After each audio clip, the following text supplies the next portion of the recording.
Добрый вечер, мы из Украины. Наверное, так будет звучать уже более правдоподобно, потому что действительно выпуски выходят ближе к вечеру, так как обработать всю информацию за световой день не получается. Поэтому скажем добрый вечер, мы из Украины. Итак, я рад приветствовать вас на своем канале.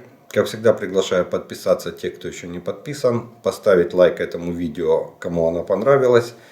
Ну а мы начинаем с вами очередное видео по оперативной обстановке за прошедшие сутки. И сегодня у нас на календаре 30 декабря в киевское время 18 часов. Итак, сегодняшняя ночь тоже прошла очень бурно. Была атака, воздушная атака на Украину со стороны Российской Федерации. Но она уже состояла в основном, не в основном, а состояла только из ударных беспилотников, иранских дронов типа Шахед-131 и Шахед-136. Как бы Иран не упирался, но это реально их дроны. Все об этом знают. В ночь 29 на 30 декабря враг атаковал Украину беспилотниками камикадзе иранского производства. Шахед-131 и Шахед-136. Выпущено 16 шахедов. Летели с юго-востока и с северного направления. Для преодоления системы противовоздушной обороны Украины противник пытался использовать русло реки Днепр. Видите, не с помощью GPS-навигации они программируют эти дроны, и они шли вдоль Днепра. Все 16 дронов камикадзе уничтожены силами и средствами воздушного командования «Восток» и воздушного командования «Центр», а также подразделений ПВО других составляющих сил обороны.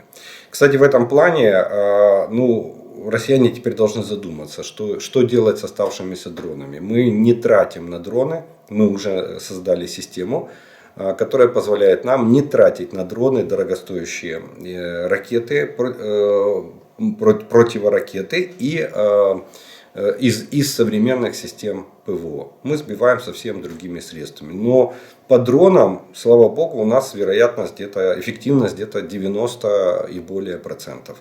Предыдущие сутки там было из 16 сбито 13 и 3 только прорвались. А в эти сутки из 16 сбито 16. Так что в этом плане мы очень быстро учимся и очень быстро реагируем на вот эти вызовы, новые вызовы, которые перед нами встают. Итак, за минувшие сутки враг нанес 85 ракетных ударов. Это за минувшие сутки. Это вот вчерашние ракетные удары. Кстати, там уточнено, наши воздушные силы уточнили количество ракет. Не 69, больше было. Я об этом скажу. Избито больше. Не 54, а больше. Итак, 85 ракетных ударов и 35 авиационных ударов. А также нанес 63 огневых удара из реактивных систем залпового огня.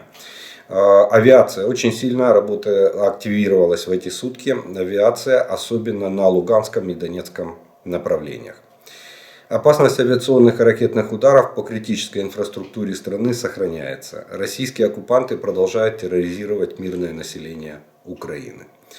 Противник пытается продвинуться на Бахмут и улучшить тактическое положение на Лиманском и Купянском направлениях.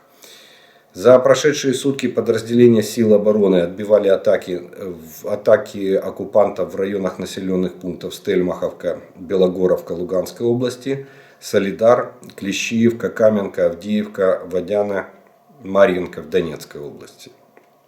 На Волынском и Полесском, Сиверском и Слобожанском направлениях ситуация остается стабильной. Признаков формирования наступательных группировок врага не выявлено.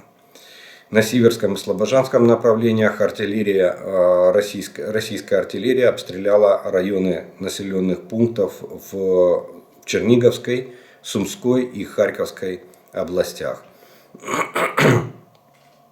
Также оккупанты использовали армейские самолеты для атаки в районе Великой Писаровки Сумской области. Видите, периодически они даже применяют авиацию на Сиверском направлении по территории Сумскую область, не залетая на воздушное пространство Украины. Потому что если бы залетели, были бы тут же сбиты. Они ведут огонь с территории Российской Федерации.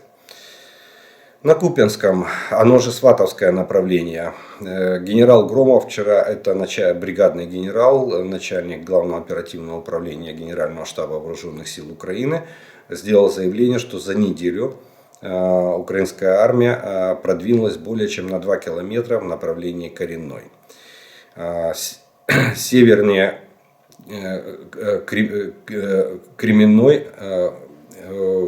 Кременной враг начал серию атак на наши позиции. Я уже неоднократно говорил вам, еще раз напомню, что в районе Кременной, учитывая важность этого населенного пункта и учитывая то, что мы упорно продвигаемся к этому населенному пункту, кстати, до Кременной осталось менее 5 километров. Даже с учетом такого темпа продвижения, как сегодня, в середине января мы можем оказаться уже в населенном пункте. А это плацдарм для дальнейшего развития наступления в любом направлении в Луганской области. На Сватово, на Старобельск-Луганск и на окружение группировки Северодонецк-Лисичанск. Поэтому идут такие ожесточенные бои. Противник это понимает, и на сегодняшний день в район на Купянском и Лиманском направлении мы наблюдаем переброску десантных войск. Россия бросает в бой самые боеспособные части, которые у нее еще остались. То есть уже не мобилизованные, уже не частные военные компании, идут кадровые военные десантных войск. И они применяют в основном, судя по обстановке, они применяют тактику встречного боя. То есть они тоже атакуют наши войска, пытаясь встречной атакой сбить темп наступления. Вот такая вот очень серьезная ситуация, очень тяжелые бои. Там еще лесистая местность, что усложняет ведение боевых действий и дает возможности обоим сторонам использовать лес в качестве маскировки для продвижения своих сил или для обороны или отбития атаки противника. Но, тем не менее, наши войска продолжают продвижение, тем не менее, ожесточенные бои продолжаются. И, кстати, надо отметить, что на Лиманском направлении усилилось в прошедшие сутки 17 населенных пунктов пострадали от огня артиллерии противника. И в районе Дебровой была применена российские войска применили авиацию, армейскую авиацию для ударов по нашим позициям. На Бахмутском направлении враг пытается закрепиться для дальнейшего штурма в сторону Подгороднего. Вчера я говорил, что они имели там частичный успех, теперь они пытаются закрепиться. Также враг продолжает штурмовать Солидар, там идут очень ожесточенные бои. На сегодняшний день, на данные сутки, противник успеха не имеет, но тем не менее атаки наших позиций продолжаются. На северных окрестностях Опытного продолжаются бои. Тоже противник пытается штурмовать наши позиции безуспешно. Несет потери, откатывается на исходные позиции. Также на Бахмутском направлении оккупанты развернули ударные беспилотники в районах Курдюмовки, Майорской и Зализны. Они пытаются наносить огневые удары по нашим позициям, по нашей технике с помощью ударных беспилотников типа Ланцет. Есть такие у них и Куб. Это дроны камикадзе ближнего радиуса действия, которые они используют для атаки на наши позиции. На Авдеевском направлении возобновились попытки штурма в самой Авдеевке с востока. В районе Первомайского, Невельского идут бои. В центре противник успеха не имеет. Наши держат позиции, отбивают все атаки, все попытки наступления российских войск. В центре Марьинки продолжаются бои без изменений. За центр идет сражение. Стоит, наверное, напомнить, что населенный пункт Марьинка — это, кстати, тот населенный пункт, который находился на линии разграничения, на которой оборудовались позиции уже 8 лет. Да, мы ушли с этих позиций, Сейчас бои идут в самом населенном пункте, но в Марьинку они штурмуют 11, 11 месяцев. Фактически с первого дня активного вооруженного вторжения в Украину они начали штурм населенного пункта Марьинка. Вот за 11 месяцев в Марьинке они продвинулись к центру города, и то за центр сейчас идут ожесточенные бои. Тоже применили в Марьинке авиацию. Видимо, либо погода позволила, либо возможности появились, потому что предыдущую неделю авиация российской армии была менее или малоактивная. Были там 7-9 авиационных ударов, 12, тут 35 за сутки. Причем авиаудары были зафиксированы в районе самой Авдеевки и в районе Каменки. Новопавловское направление. Оккупанты сражались в основном с помощью танков и артиллерии, то есть идут позиционные бои, обмен артиллерийскими ударами. Был нанесен авиационный удар в районе населенного пункта Микильского. Опять же, активность авиации практически по всем направлениям. Запорожье и Запорожское и Херсонское направление. Здесь обстрелы, позиционные бои. И в принципе, тут тоже действовала армейская авиация Российской Федерации. В основном в районах Гуляй-Поля, Степове Запорожской области и Новоселка Херсонской области. То есть по всей линии фронта активизация за прошедшие сутки авиации противника. А в остальном ситуация не изменилась. Они продолжают штурмовать, в основном на Донецком направлении. Продолжают ходить во встречные атаки на Луганском направлении. Линия фронта практически не изменилась. За прошедшие сутки нигде не отмечается, что российские войска добились успеха. Значит, фронт стоит, фронт стабилен за эти сутки. За предыдущие сутки авиация сил обороны Украины нанесла 12 авиаударов по районам сосредоточения личного состава, вооружения и военной техники. И нанесла удар по позициям зенитно-ракетного комплекса противника. Наши ракетно-артиллерийские подразделения поразили 5 пунктов управления врага, 5 районов сосредоточения живой силы и склад боеприпасов оккупантов. Вот такая военная обстановка сложилась на линии фронта от Харькова до Херсона. И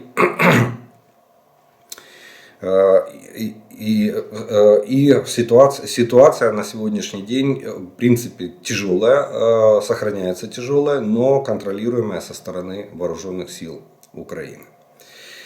И немножко военно-политических новостей в Украине и вокруг нее. Вы знаете все этот инцидент с ракетой. Я уже рассказывал, что якобы, подчеркиваю. Кстати, мое предположение подтвердила позиция Министерства обороны Украины.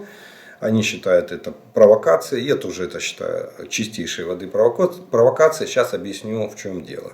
На территории Белоруссии якобы ПВО Белоруссии сбила или перехватила ракету комплекса С-300. Мы с вами все прекрасно знаем, что эту ракету перехватить практически невозможно. Даже там у нас комплексы западного производства, современные, противоракетные. Она сверхзвуковая, летит на максимум на 200 километров, если ее запустили в качестве ракеты Земля-воздух, то есть по воздушной цели. Если по наземной, то 75. Но у нас нет ракет, которые летят по наземной цели. Так вот, белорусские власти заявили, что это якобы провокация со стороны Украины для того, чтобы втянуть Белоруссию в войну. Что это преднамеренный удар. Наше руководство и политическое, и военное отреагировало очень просто. Президент сказал, что мы готовы участвовать в международном расследовании. Пусть Белоруссия создает комиссию, и мы готовы в нем поучаствовать.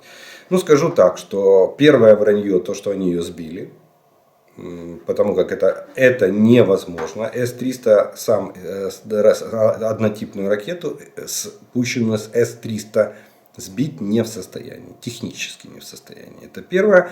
Второе, если она упала, а сама там сработал ликвидатор.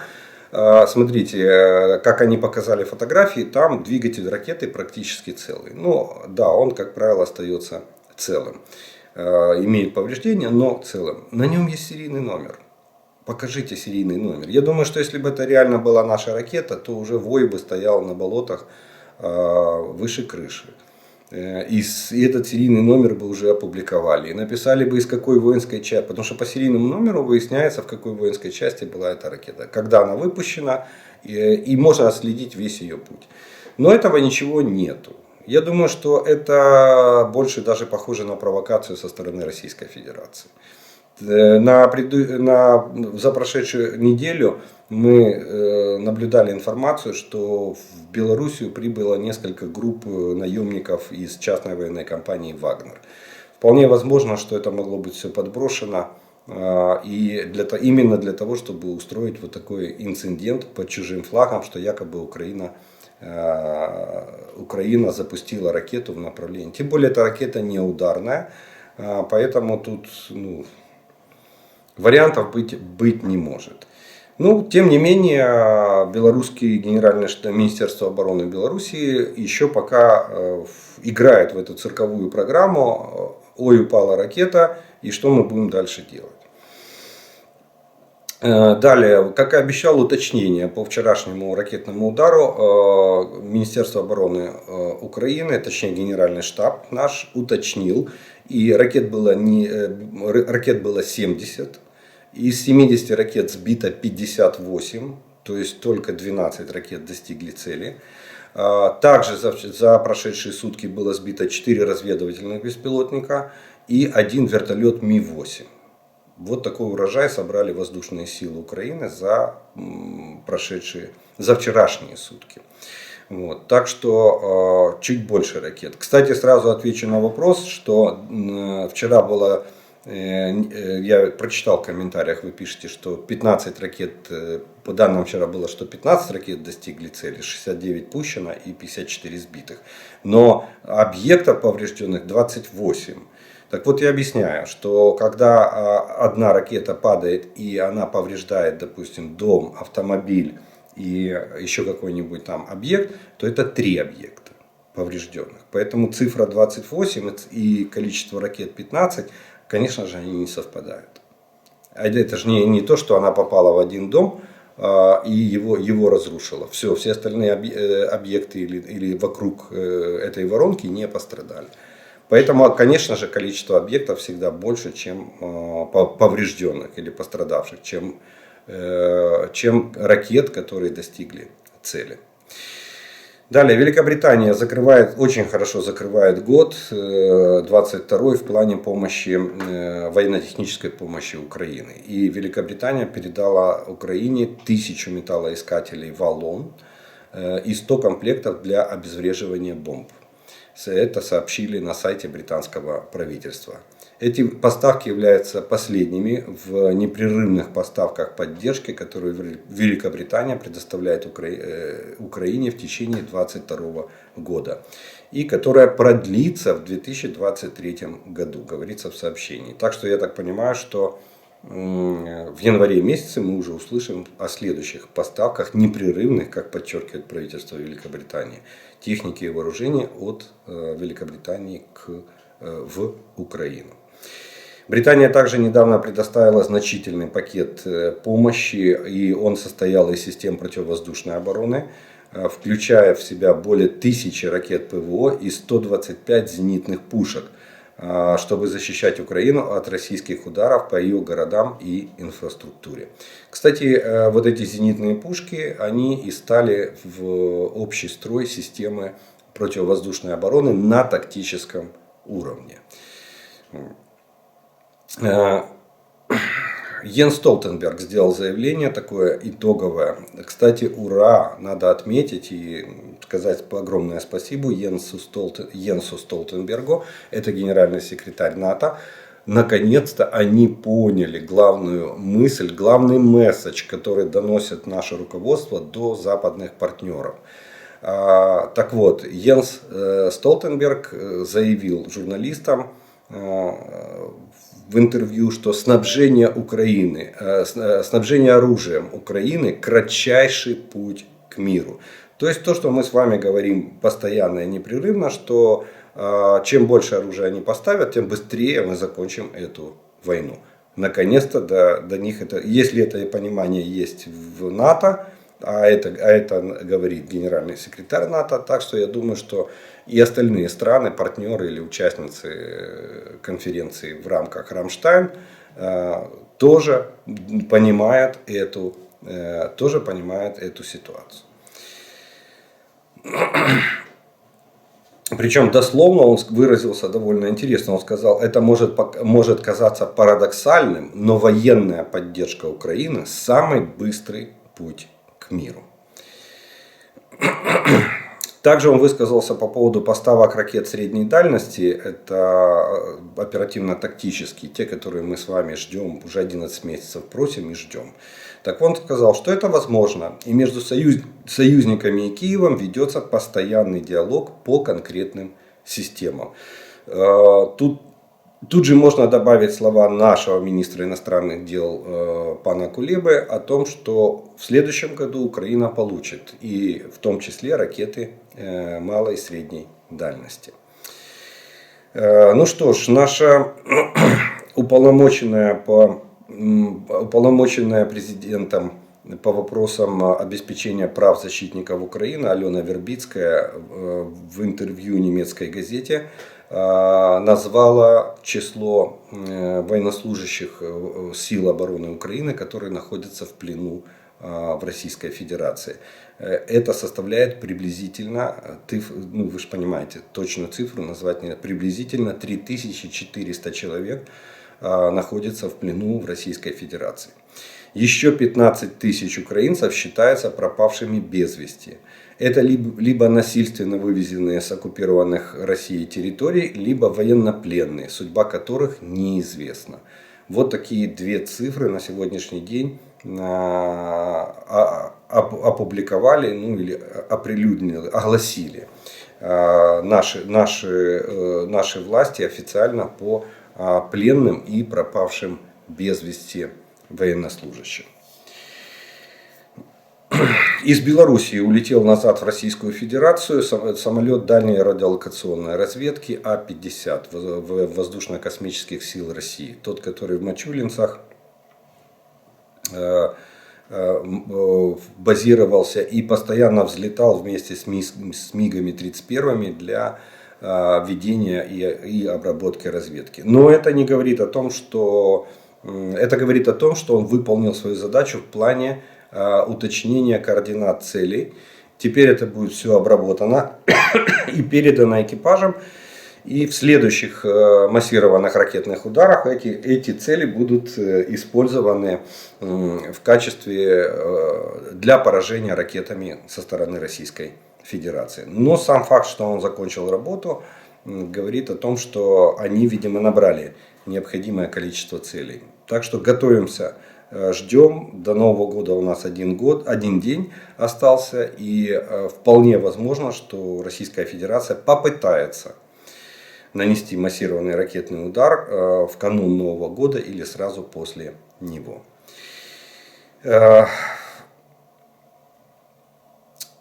Поменялся командующий северной группировки войск Российской Федерации, которая воюет в районе Сватово-Кременная. Вот та группировка войск, которая отступала из Харьковской области, та группировка войск, которая сегодня пытается создать рубеж обороны на рубеже Сватово-Кременная. Теперь об этом сообщает нам британская разведка. И теперь будет Евгений Никифоров, генерал-лейтенант, будет командовать этой группировкой войск. Кстати, это тот самый генерал, который командовал группой российских войск, опять же северной, которая пыталась брать Киев. То есть его мы уже знаем. И еще один нюанс, который надо отметить, это из числа, ну, будем так говорить, закулисных или подковерных особенностей. Дело в том, что этот генерал Никифоров большой друг генерала Суровикина, того, который назначен командующим специальной военной операцией российских войск в Украине. Это так они называют войну против нас. Но он уже на вот эту группировку войск, которую он сейчас возглавил, он уже 4-й командующий, который назначается именно на эту группировку войск. Кстати, его предшественник проработал всего-навсего 3 месяца. Ну, то есть побыл в должности командующего вот этой северной группировки войск. Как раз вот успешно провел, в кавычках, для России и для нас действительно успешно Харьковскую операцию на Харьковском направлении. Ну вот, видимо, Путин решил его сместить. А может быть, с подачи Суровикина тот расставляет своих людей и берет под контроль военное командование, высшее военное командование всей линии фронта. Знаете, как каждый расставляет своих людей. Вполне возможно, мы будем наблюдать. Но это говорит о том, что будет противостояние между Генеральным штабом Российской Федерации, на мой взгляд, и командованием группировки российских войск в Украине под началом генерала Суровикина. Это хорошо, пусть скубутся, для нас лучше. Это нарушает систему военного управления, это дестабилизирует ситуацию в войсках, особенно в моральном и психологическом плане. А нам это будет в помощь в плане снижения их боеспособности и способности вести боевые действия. И, кстати, в доказательство этому я приведу информацию от главы военной администрации Луганской области Сергея Гайдая. Он отмечает, что военнослужащие российской армии, как мобилизованные, так и кадровые, довольно активно сдаются в плен. То есть морально-психологическое состояние такое, что люди понимают, что лучше сдаться в плен и остаться живым, чем будешь убит в бою, покалечен, ранен или покалечен, или тебя расстреляют свои же, если ты побежишь с позиций. Так вот, только за прошедшие сутки, вот 29-30 декабря, на Луганском направлении в плен сдалось более 50 российских военнослужащих. Они уже даже, кстати, приспособились довольно эффективно сдаваться в плен, чтобы не гибнуть в ходе этой процедуры. Как бы это тяжело не было. Хочешь жить, умей вертеться. Вот по такому принципу. Кстати, у меня на канале в описании каждого видео с оперативной обстановкой есть телефонная горячая линия, которая называется «Хочу жить». Можете позвонить по этим телефонам и получите подробную инструкцию. Зарегистрируйтесь, скажете, где вы находитесь, вам скажут, как и когда вы можете перейти линию фронта, и вас встретят и сдаться в плен. При этом останетесь живыми. Мы гарантируем вам выполнение Женевских конвенций по защите прав военнопленных. Ну что ж, на этом военные и военно-политические новости мы закончим. На сегодняшний день я по традиции сделаю паузу. У вас есть время подписаться на мой канал, поставить лайк этому видео, если оно вам нравится. И через некоторое время мы с вами продолжим.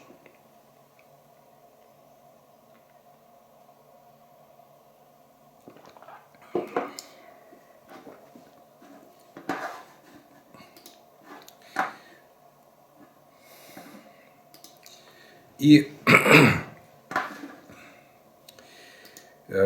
как всегда по традиции мы продолжим ответом на вопросы, которые вы задали. И первый вопрос сегодняшнего дня прозвучит следующего содержания. Может ли аэродром в Мачулищах, кстати, я оговорился в оперативной обстановке, не в Мачулинцах, а в Мачулищах, особенность белорусских названий, заменить аэродром Энгельса для самолетов Ту Российской Федерации? Нет. Сразу говорю, нет, однозначно нет. Объясню почему. Потому что самолеты Ту-22М3, Ту-95, Ту-160 это являются стратегические бомбардировщики. Они это тяжелые самолеты дальнего радиуса действия, и они имеют ряд особенностей в своей эксплуатации и обслуживании. Так вот, Энгельс это, ну будем так говорить, самая крупная база стратегической авиации Российской Федерации на сегодняшний день. Там самое крупное хранилище для авиационного керосина, то есть для авиационного топлива, на котором они летают, потому что самолеты берут на борт очень много топлива. Там сосредоточена вся техническая база по ремонту и обслуживанию этих самолетов, плюс весь персонал. И там же сосредоточена вся база, начиная от хранения, заканчивая обслуживанием и приведением в боевое положение ракет, которые применяют эти стратегические бомберы. Поэтому вот Ту-22М3 они находятся в Курской области. И там их база. И они больше никуда не летают. Они оттуда взлетают и наносят удары. Да, они наносили раньше удары с воздушного пространства Белоруссии. Сейчас они наносят удары с воздушного пространства Российской Федерации. Это или Курская, или Брянская область. А Ту-95 и Ту-160, их базовый аэродром Энгельс. Они просто к нему привязаны. Просто вот как якорем. Для того, чтобы их переместить на любой другой аэродром. Во-первых, еще не забывайте, длина взлетной полосы должна соответствовать. Для тяжелых самолетов она должна быть длиннее. И грузоподъемность этой полосы должна соответствовать этим самолетам. Потому что у него взлетный вес максимальный, он заправленный с подвесами ракет. 8 ракет, допустим, Ту-95 берет. И он может садиться с этими ракетами. Да, топливо выработано, но он может садиться. То есть посадочный вес там тоже довольно большой. И полоса должна, соответственно, это все выдерживать. Так что вот в этом особенность. Перебазировать авиацию это не один месяц работы. Это может быть даже больше, чем год. Понадобится, чтобы перебазировать. Именно вот слово ключевое. Перебазировать. Всю базу перевести на новый аэродром. Поэтому нет, не может. Носители кинжалов. Время тревоги во время массированного удара примерно 4 часа. За 4 часа они могут сделать только один вылет с запуском ракет или больше. Все зависит от готовности ракет и самолетов. Я думаю, что за 4 часа с условием подготовки ракет и самолетов, вряд ли они могут сделать больше одного самолета вылета.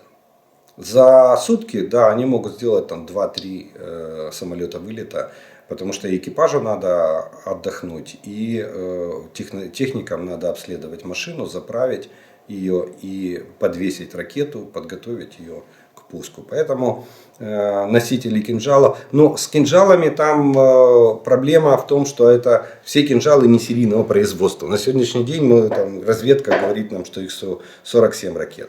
И вот то, что взлетает в Белоруссии и садится 3 носителя кинжалов, один там подгорел немножко, но 3 там есть. Вот. Мы даже не знаем, с ракетами они взлетают или без ракет. Скорее всего, они взлетают без ракет или с объемным макетом этой ракеты, для того, чтобы создать иллюзию, что это ракета подвешена. Потому что довольно проблематично садиться с такой тяжелой ракетой. Это фактически при полной боевой загрузке посадка, только минус вес топлива. Для летчиков это проблема. Это нужен навык, нужно умение этого. Поэтому думаю, что они больше с муляжами летают для того, чтобы нас пугать и выявлять нашу систему противовоздушной обороны. Как вы думаете, насколько эффективны русские танки 60-х годов? Что они снимают с хранения? Смотрите, до 60-х годов они еще не дошли. Да, они сняли Т-62, но они их довольно ограниченное количество сняли. Почему? Потому что они их продавали. И разработали даже вариант модернизации Т-62М. И одна из последних партий, которая должна была уйти на экспорт, она была не отправлена, она прибыла в Украину. Вот. А сейчас они снимают танки 70-х, 80-х годов. Они снимают Т-72А, это советская версия, без модернизации. И Т-80 они снимают. Ну, с Т-80 проблема, потому что он с газотурбинным двигателем и работает он на авиационном керосине. Да, там написано, есть в характеристиках, что он может использовать как многотопливный, может использовать там другие виды топлива, вплоть до дизельного, но при этом вы не забывайте, что резкое падение мощности двигателя этого танка. И это раз, и ресурс двигателя при использовании других видов топлива для газотурбинного падает в разы. То есть он 3-4 недели поездит по полю боя и движок сдохнет из-за того, что не родное топливо. Он очень капризный, этот танк. Вот. Так что вот они снимают, скорее всего, у них самый ходовой это Т-72. Это был самый массовый танк, он продавался там во многие страны мира. Они единственное, что модернизируют сейчас в нем, это в основном активно-реактивную броню, то есть они одевают на него эту так называемую черепаху, активную броню. В этом и состоит вся основная модернизация. Прицелов импортных у них нету для этих танков, систем управления огнем тем более нет, также остается старый баллистический сумматор. Вот. Ну, может быть, меняются пулеметы на более современные, но вы же понимаете, что пулеметы это не влияет на огневые возможности танка. Так что до 60-х годов 62-ки, Т-60, Т-62, Т-55, нет, до этого они еще пока не добрались. Пока что они ковыряются вот 72-ка, 80-ка. Как вы думаете, может ли отправка на убой огромного количества заключенных быть определенной тактикой России по изматыванию нашей армии, чтобы потом весной применить свои 200 тысяч солдат для попытки массового наступления в каком-то одном направлении, вместо распределения сил на различных направлениях, чтобы достигнуть нужного для них результата, например, по захвату Донецкой и Луганской областей целиком? Нет, я не думаю, что это именно так выглядит. Объясню почему. Потому что заключенных на сегодняшний день использует только в основном частная военная компания Вагнера. И на одном направлении, на двух, Бахмут и Авдеевка, там, где в основном эта компания воюет. В основном на Бахмуте она, кстати, даже на Авдеевском направлении там их практически нет, там воюет регулярная армия. Поэтому сказать, что это вот отвлечение внимания, нет, просто это возможность использовать заключенных как расходный материал, они их не считают. Кстати, я вчера говорил, что появилась информация, они сжигают тела вместе с документами. И из списочного состава, я думаю, что никто не узнает, сколько и кого было завербовано, и сколько их там реально погибло. Они даже в этом уничтожают. И, кстати, сейчас наблюдается тенденция, тоже дает наша западная разведка это подтверждает, что в тюрьмах, ну там же есть своя, как это, вот эта почта тюремная, да, там малявы они там передают с одной зоны в другую, на волю там и так далее, с воли. Так вот, вот эта тюремная почта уже оповестила, что на сегодняшний день, сколько уже от выступления Пригожина, месяца 3 прошло, даже больше, еще ни один зэк не получил помилования и не уехал на гражданку с кучей денег, заработанных в ЧВК Вагнера. Что это билет в один конец. И сейчас там идет обратная волна, знаете, как спад. Волна прошла, а потом идет и падение интереса. Так вот сейчас зэки просто отказываются вербоваться вот в эти даже частные военные компании. Потому что прекрасно понимают, что они просто пушечное мясо. Так что эта лавочка уже закрывается. Ну а 200 тысяч Путин, может быть, и собирается. Вот вчера я зачитал один из комментариев, что там за Уралом, на просторах Сибири где-то готовятся там на полигонах, готовятся мобилизованные. Но я не думаю, что будет, может быть, к марту месяца они соберут 200 тысяч. Это с учетом того, что сейчас военкоматы продолжают грести мобилизацию так же, как они это делали в октябре, в ноябре и так далее. Потому что первая вот эти 240 волна, 240 тысяч, она уже вся разбросана практически вот вокруг Украины и в нашей стране.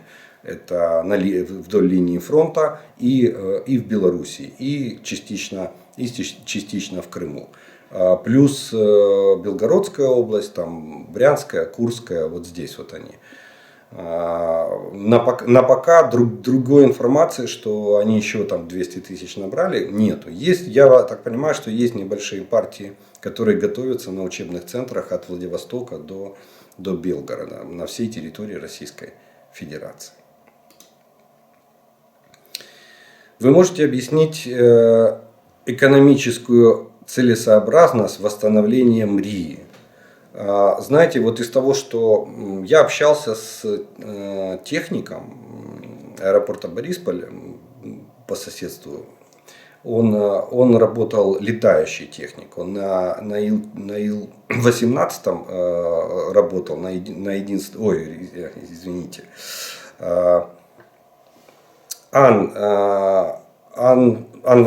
по-моему, 18-й он работал, летающий. Он летал вместе в составе экипажа и транспортника. Вот. И они в одном отряде же были. Так вот, МРИА одним рейсом приносила прибыль за год. То есть она выполнением одного специального рейса, она этот самолет зарабатывал столько денег, что хватало на все годовое его содержание, плюс еще завод получал прибыль. Просто вопрос в том, кто эту прибыль забирал. Вот в чем была всегда проблема, и всегда говорили, что вот она очень рентабельная. Дело в том, что это уникальный самолет, он единственный в мире, и он использовался для специальных заказов. Ну вот, допустим, премьер-министр Индии в Дюссельдорфе в Германии на вагоностроительном заводе заказал спецпоезд для премьер-министра Индии. Бронированный специальный поезд, там немцы его сделали. Так вот, наша МРИА, внутри МРИА были проложены железнодорожные рельсы. Туда закатили этот спецпоезд, и она одним рейсом из Дюссельдорфа в Дели, она перевезла этот спецпоезд. Представьте, сколько стоил этот рейс.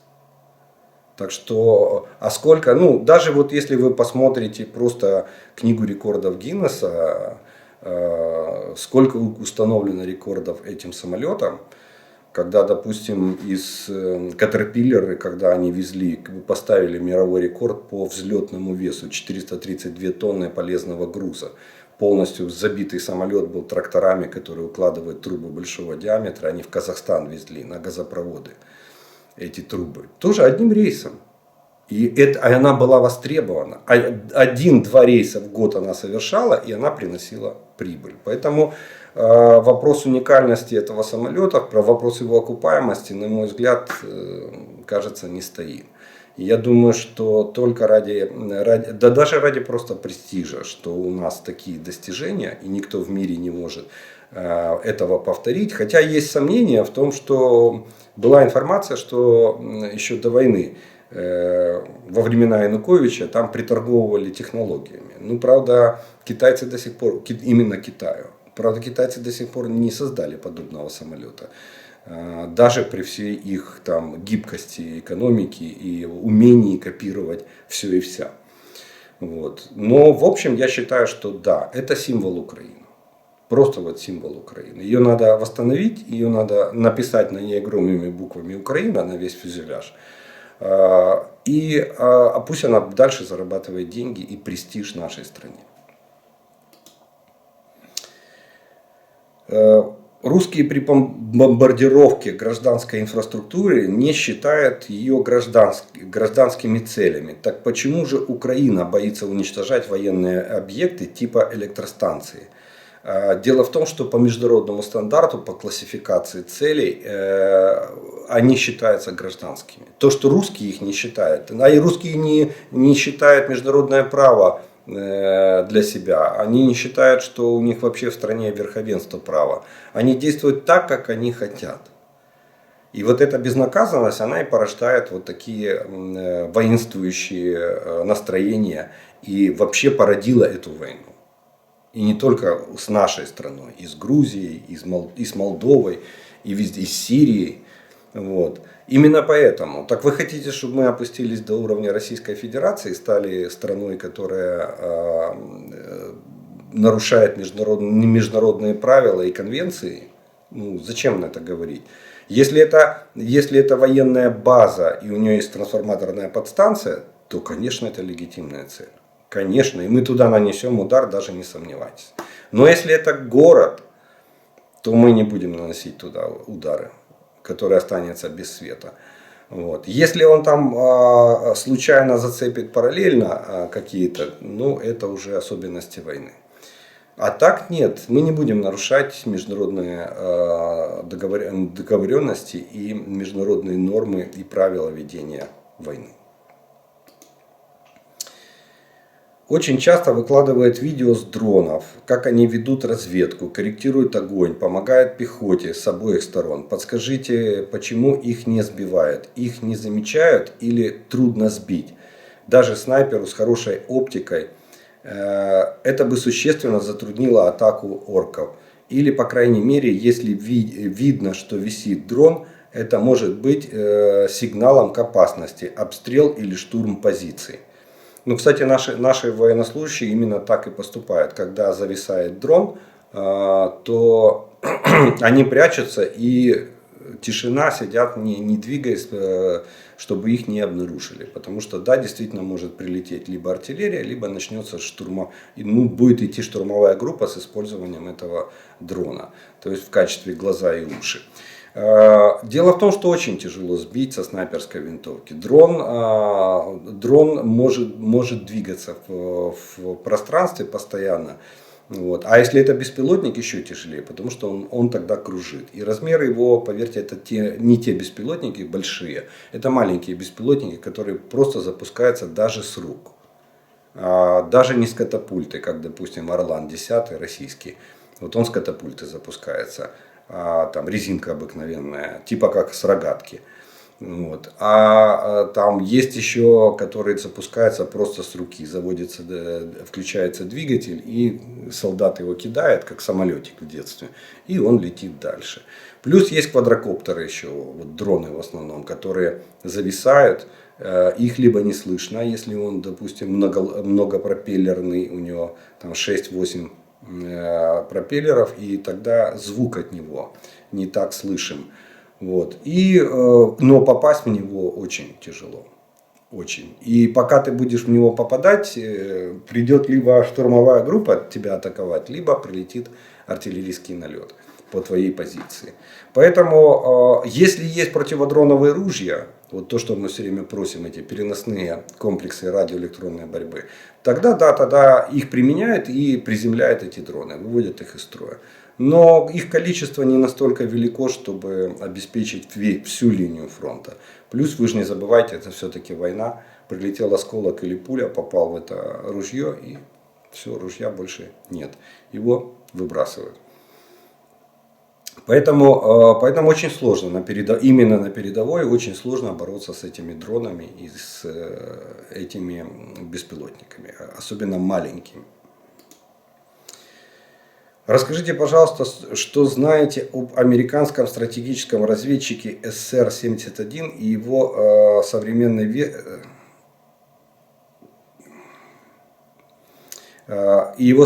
версии СР-90 Dark Star. Какое данные аппараты дают преимущество, в частности, во время боевых действий? Чего могут более простые самолеты-разведчики? Спасибо за информацию. Смотрите, будем так говорить, это уже разведчики, которые собирают комплексную информацию. И они работают в единой системе сбора, обработки и передачи данных.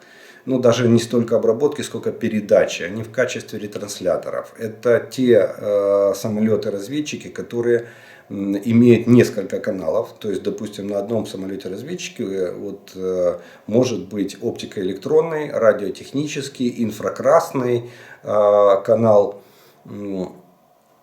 и, соответственно, допустим, оптический канал. И он, собирая информацию, он ее просто ретранслирует, причем он может ее ретранслировать через спутник, он может ее ретранслировать самостоятельно, если он даст, ну, обычно через спутник они используют кодированную связь.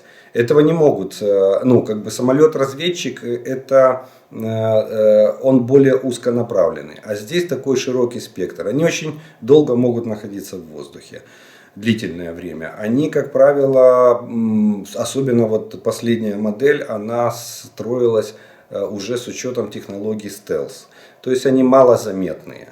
И вот они дают картинку, так же как, допустим, беспилотники, вот Reaper, допустим, или там MQ, Black Hawk, они дают уже картинку онлайн. Вот в чем их особенность. Погода не влияет на их применение, и поэтому они могут быть, они малозаметные, они все погодные, и они, будем так говорить, широкого профиля ведения разведки. Вот в этом их преимущество и в этом их особенность. Их именно для этого их и создают. А простые самолеты-разведчики, они узкозадачные и, как правило, они не широкого спектра применения. Тем более, что не все самолеты-разведчики могут работать в режиме онлайн. Они собирают информацию, ведут разведку района, потом прибывают, и эта информация уже тогда считывается с бортовых устройств. Например, самолеты-разведчики могут просто работать в режиме радиомолчания с выключенной системой опознавания свой-чужой. Но здесь тоже как бы режим радиомолчания применяется. Но при этом вот эти разведчики современные, они ведут прямую трансляцию данных. Прямую. И имеет высочайшее разрешение в плане там, особенно оптического канала для того, чтобы рассмотреть тот или иной объект. Все это сразу привязывается к местности, естественно, определяются сразу координаты этих целей и всего остального. И могут корректировать огонь ракетных войск, допустим, или наводить туда бомбардировщики или штурмовики, если это необходимо, или вертолеты огневой поддержки, или спецгруппу, допустим, наводить, подсвечивать им цели или указывать, куда двигаться и что делать. Чи можливий варіант, коли окупанти змогли привезти в Білорусь уламки української ракети С-300, які вивезли з оккупованной территории? Нет, смотрите, это продолжение белорусского вот этого цирка, что вы по нам ударили ракетой, что нам теперь делать? Вот типа такого, там Министерство обороны Беларуси сейчас пытается разыграть такой спектакль. Если бы они привезли обломки именно нашей ракеты, да, они могли это сделать. Но, видимо, мозгов не хватило, а может быть у них просто нет такого варианта, где бы они подобрали наши обломки нашей ракеты, на 100% наши. Но если бы у них была ракета с серийным номером, который принадлежал бы воинской части вооруженных сил Украины, поверьте, был бы скандал уже на весь мир. Уже бы это все было растиражировано, показано там, с верификационными списками, что ракета, вот серийный номер, она принадлежит вот такой воинской части. И дальше бы раскручивалось, с одной стороны. А с другой стороны, я вам скажу так, что политическая ситуация в Беларуси сегодня такая, что Лукашенко не хочет участвовать в войне. Не хочет. Поэтому он заинтересован в замятии этого скандала. Может быть, именно поэтому они играют такую, грубо говоря, они играют такую дурочку в этом цирковом представлении по поводу падения ракеты. Может быть, это спецслужбы Российской Федерации, как говорил Козьма Прутков, зри в корень. Кому выгодно? Выгодно России. Стравить, чтобы Беларусь был повод для вступления Белоруссии в войну против Украины на стороне Российской Федерации. Вот те могли подбросить, а теперь Белоруссия, они вызвали нашего посла, вручили ему там ноту протеста, посол ответил, что-то там им ответил, потом были официальные заявления и Министерства обороны Украины, и президента Украины, где мы высказали полную готовность в международном формате участвовать в расследовании. И я думаю, что на этом все и закончится. Весь этот инцидент на этом будет считаться исчерпанным. Почему? Потому что первый, кому невыгодно раскручивание этого инцидента, это Лукашенко на сегодняшний день.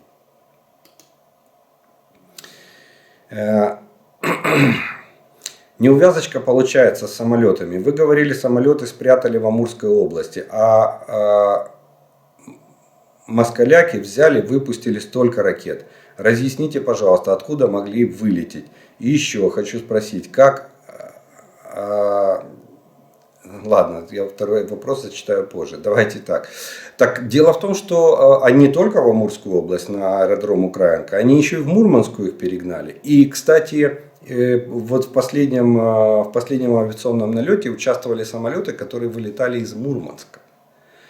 Вот, видимо, ситуация складывалась следующим образом. На 26 декабря, на понедельник, они были готовы к нанесению массированного ракетного удара по территории Украины. И, скорее всего, эти самолеты стояли с подвесами, с ракетами на подвесах. То есть они были уже заряжены. Когда начались взрывы на аэродроме, они быстро разогнали их в разные стороны. Часть в Мурманск, часть улетела в Украинку. И не могли улететь с ракетами.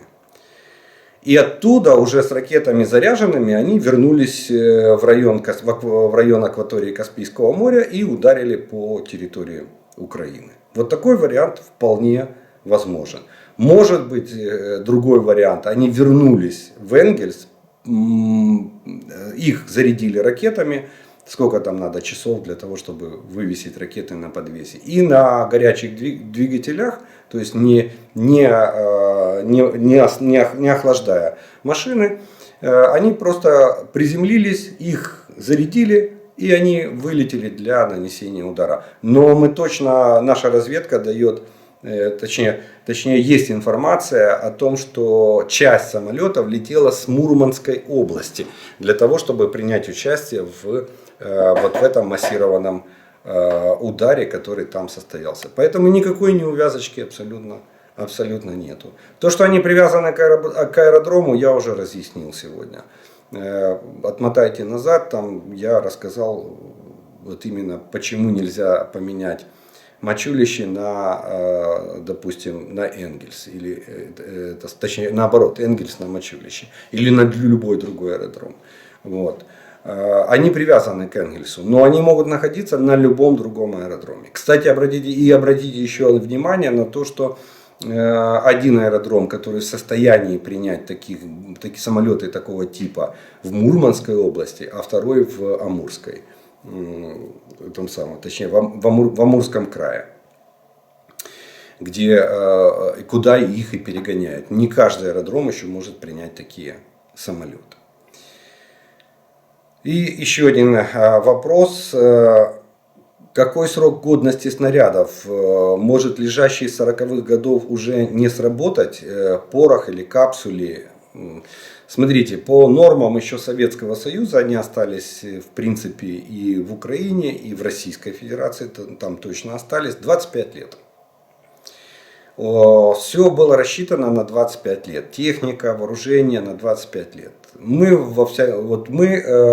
брали постоянно, когда 25 лет исполнилось нашей техники, мы начали продлевать ее срок службы актами технического состояния. То же самое делается с боеприпасами. Даже в Советском Союзе не брезговали снарядами 43 года. В 85-86 году, когда я учился в училище, мы стреляли с ЗИС-3, мы стреляли с М-30. Боеприпасы были 43 года выпуска. Да, были осечки. Ну, я скажу, что немного. Очень мало. Буквально пара осечек было во время ведения огня. Были ли не разрывы снаряда в районе цели? Да, тоже было, но очень маленький процент. Очень маленький процент. Когда разведчики не засекали разрыв снаряда с командно-наблюдательного пункта.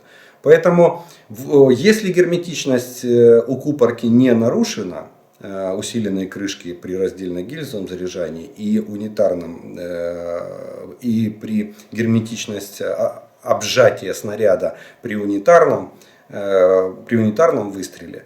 Если герметичность не нарушена, то в принципе пороху ничего не будет. И что делают? Берут, допустим, партию снарядов, делают выборку из нее, там, допустим, 20-30 снарядов, и делают контрольный отстрел.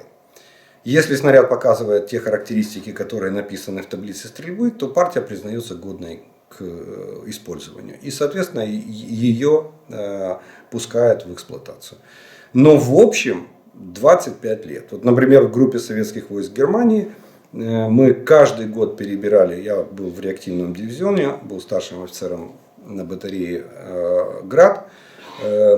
Там на грунте ничего не лежало, все было в машинах. Мы каждый год перебирали боеприпасы в транспортно-заряжающих машинах и вынимали снаряды, которым исполнилось более 26 лет. Старше не было. Вот 26 лет снаряду мы выбираем там. И эти снаряды увозили на полигон и уничтожали методом подрыва. Мы не стреляли этими снарядами, не отстреливали их в качестве учебно-боевых стрельб. Нет, они уничтожались методом подрыва. Взамен мы получали новые снаряды. Таким образом освежался боекомплект артиллерии, ну, в частности в группе советских войск в Германии. Так что 25 лет. Постоянно слышно, что наши конструкторы разрабатывают беспилотники, ракеты. А что с нашей отечественной гаубицей Богдана? Слышно ли что-то о ее боевом применении? А также что с нашим танком Оплот? Ну, скажу так, что гаубица Богдана у нас в единственном экземпляре. И ее боевое применение было на сегодняшний день известен один случай, остров Змеиный. Дальность позволяла доставать до острова Змеиный, когда обстреливали российские войска на этом острове. Сейчас, кстати, недавно, буквально на прошлой неделе, мелькнуло видео, где наша Богдана ведет огонь по противнику. Я скажу так, что это опытный образец. К сожалению, для того, чтобы создавать новые Богданы для нашей артиллерии, нужно заводы тяжелого машиностроения. Понимаете, изготовление артиллерийских стволов — это очень высокотехнологичная, очень дорогостоящая технология. И просто так вот, раньше этим занимался Краматорский завод тяжелого машиностроения. Он делал стволы. Там создали экспериментальное производство и пытались изготавливать стволы для танков и для артиллерии. Где сейчас Краматорск, вы знаете. Вы думаете, завод в таких условиях, таких постоянных обстрелов может работать? Или россияне не постарались? Если он эвакуирован, это очень здорово. Но развернуть такое предприятие где-то на новой площадке, это не один месяц работы. Что касается танков Оплот, то же самое. Посмотрите на город Харьков. КБ Морозова и завод имени Малышева, который является их альма-матерью нашего вообще танкостроения. Поэтому сказать сегодня, что он там активно применяется, или то, что он выпускается, это, думаю, что точно нет. Опять же, это тяжелое машиностроение. Опять же, это связано с производством артиллерийского ствола. Потому что танк без пушки превращается в гусеничный, фактически, трактор высокой проходимости и хорошо бронированный. Вот. Но я вас насчет оплотов вообще расстрою. Почему? Потому что на сегодняшний день, на конец 2021 года, их было выпущено 51 машина. Два прототипа, то есть экспериментальных машин, и 49 серийных. Серийные машины все ушли в основном в Таиланд.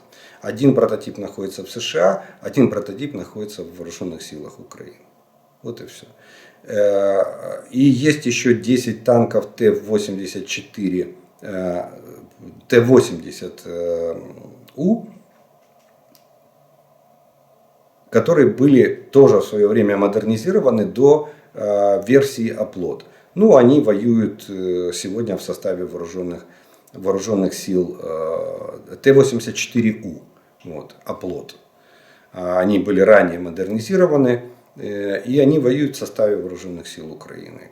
В каком они сейчас состоянии, живы ли эти танки или нет, сказать на сегодняшний день очень тяжело. Но оплот, БМ, боевая машина оплот, она в единственном экземпляре тоже где-то в рядах вооруженных сил Украины. В какой бы конкретно бригаде данных таких на сегодня нет.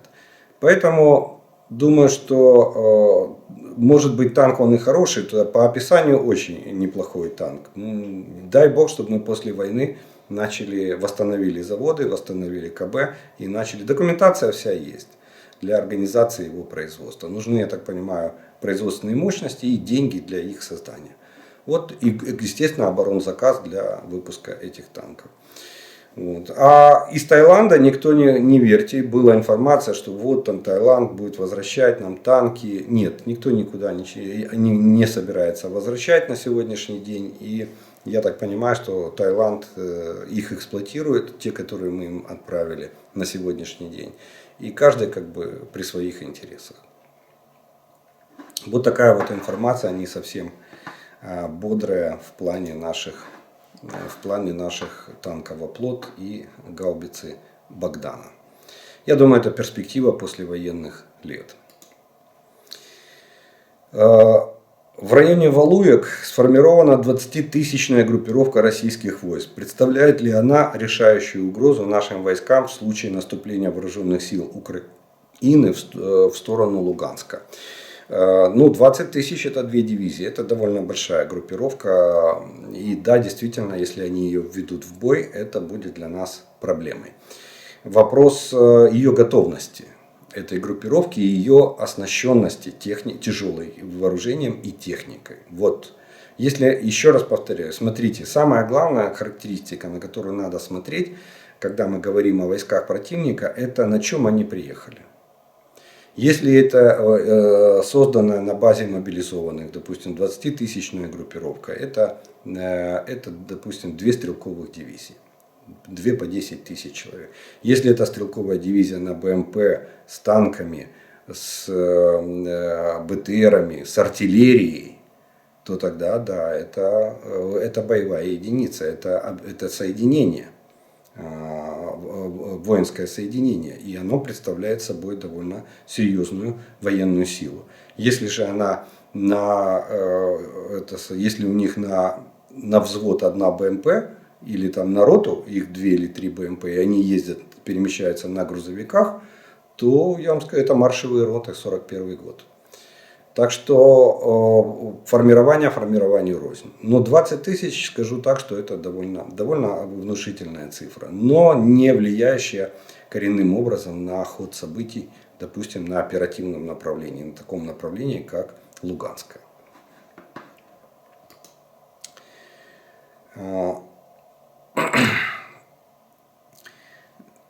Привет из Нетании, Израиль. Вопрос. Можно ли сделать спаренный ручной гранатомет РПГ-7? То есть 2 ракеты сразу, 2 тубуса 1 на 1 с 2 пусковыми крючками рядом. И запуск производить одну за одной с перерывом в пару секунд, чтобы бить примерно в одну точку. Как дешевый способ активную защиту снять. Вроде по миру РПГ-7 много. Вы, наверное, забыли, как выглядит сам РПГ. Почему? Потому что РПГ имеет особенность в том, что если вы соедините две трубы, шайтан-труба, да, как говорили когда-то национальные кадры советской армии. Если вы соедините между собой, то одну за одной ракеты будет проблематично пускать. Почему? Потому что РПГ пускается с помощью прицеливания и нажатия спускового крючка на самой трубе. Спусковой механизм бьет по капсулю на заряде, который прикручивается к гранате. Этот заряд в картонной упаковке, она выгорает полностью, и граната летит уже за счет реактивной тяги этого двигателя, который практически сгорает полностью. И в трубе ничего не остается, из нее ничего сзади не вылетает, кроме струи пламени. То есть вам надо будет связать эти две трубы. Во-первых, их надо так связать, чтобы прицельные планки обоих труб были доступны. И спусковые крючки обоих труб были доступны. Перенос спускового крючка с одной трубы на другую — это очень сложный, в инженерном отношении это надо разрабатывать отдельный механизм. Это первый момент. И второй момент: надо при скручивании этих двух труб вместе, даже если вам это удастся, не забудьте, у них сзади трубы есть, поэтому скрутить их надо будет, естественно, на каких-то брусках, чтобы они не мешали друг другу. И при этом надо будет соблюсти соосность этих труб, чтобы граната летела из обоих в одном направлении. На мой взгляд, это нереально. Вы знаете, я вам скажу так. Главный показатель — война. Правильно? Правильно. Война всегда отбросит то, что не работает, и примет то, что работает. Так вот, раз до сих пор не появились спаренные РПГ-7, значит, это не работает. Значит, это сделать нельзя. Поверьте, наши бойцы уже бы додумались уже бы скрутили 3, 4, 5, 6 вместе. Сделали барабан бы из РПГ, для того, чтобы ввести их примерно такой полуавтоматический огонь ускоренного темпа. Так что, раз этого до сих пор на линии фронта нет, значит, это на сегодняшний день непрактично. Ну что ж, на этом, наверное, мы будем вопросную часть сегодняшнего дня заканчивать. И у нас остается с вами третья часть под названием «Обратная связь» или пожелания, комментарии и приветствия, которые вы прислали. И сегодня прозвучат следующие приветствия, комментарии и пожелания. Добрий вечір. Франція, регіон Альпи. Дякую за інформацію. Це дуже важливо для нас. Бажаю нам всім перемоги.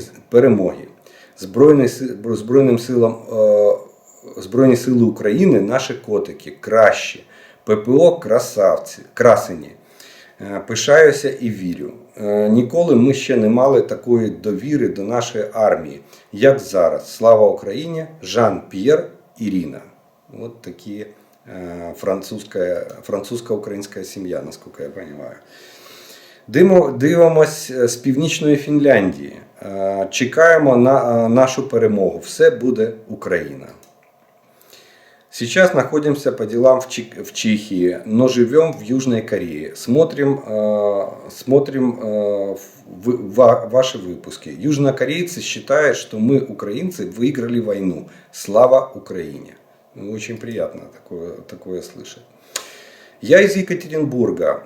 Перечисляем хоть и немножечко деньги на помощь Украине. Последний перевод на генераторы. Кстати, россияне на митинги ходить бесполезно. Ищите пути, как помочь Украине. Они есть. Слава Украине и воинам вооруженных сил Украины.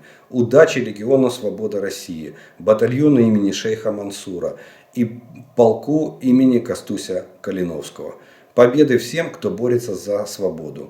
Неуважаемые кремлеботы, не отвечаю вам, и пугать меня тем, что за мной придут, не надо.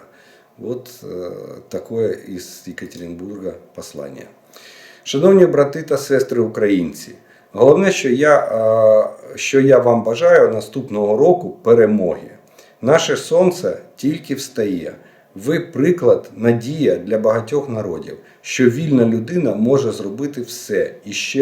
І ще бережіть себе. З повагою із Казахстану. Слава Україні! Зачем хаймарсы? Ездил в прошлом зарабатывать в Россию. Понятно, что наблюдал за ними. Итог. Когда выплачивали зарплату, то русские ходили в гости до Бахуса на недельку-другую, но не все. Там тоже есть адекватные, но их мало. И вся работа была выполнена благодаря украинцам. Так это я о чем? Оставить им склад с водкой, отойти от позиции и вернуться через недельку. Собирай и пакуй, дешевле выйдет. Ну да, кстати, такое предложение звучит уже не первый раз. Вот обозреваем все. В любом случае Украина победит. Много военной помощи в смысле вооружения. От этого Рашка бесится. Перемога за Украиной. Верим из Казахстана, из Алма-Аты. Я сейчас с детьми временно нахожусь в Германии. Хочу сказать вам, что никакого прям ужаса в Европе нет. Такого, что россияне у себя там хотят его представить. Никто суп из домашних хомячков не варит. Цены на продукты немного повысились. Без особой паники. Но замечаю, то одно, то другое стало на 20-30 центов дороже. Коммунальные платежи не повысились. Вода стоит, как и прежде. По газу не знаю, у меня его нет. Единственная электроэнергия подорожала. Раньше стоило 36 центов за киловатт. С января будет 52 цента. Верю в победу Украины. Безграничная благодарность нашим вооруженным силам Украины. Мирного неба нам всем. Ну да, действительно, на российском телевидении или в российских средствах массовой информации даже такие проскакивают новости, что в Европе голод, что Россия готовит там гуманитарную помощь, что там действительно про суп с хомячками я слышал, что голодуха такая, что варят суп из домашних хомячков. Ну, в этом вся Россия, понимаете. Вот что и удивляет, как они могли, такая огромная страна, как они могли сами себя довести до такого состояния, до состояния фактически безумия. Ну что ж, я благодарю вас за ваше внимание, что вы досмотрели до этого момента. На этом мы сегодняшнее видео будем заканчивать. Это сработала сигнализация. Я, как обычно, приглашаю подписаться на мой канал, поставить лайк этому видео, если оно вам понравилось. Благодарю спонсоров и тех, кто поддерживает мой канал. Благодаря вашей поддержке у меня есть возможность доносить до вас эту информацию. Ну а мы с вами продолжаем верить вооруженным силам України. Перемога за нами. Слава Україні!